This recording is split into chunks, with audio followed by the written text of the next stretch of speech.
তুমি অনন্ত ক্ষয় হে জগন্নাথ, তুমি অব্যক্ত অক্ষর হে জগন্নাথ।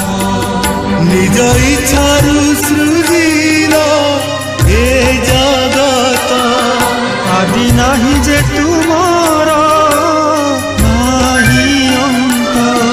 তুমি পবিত্র ওঙ্কার চির সত্য।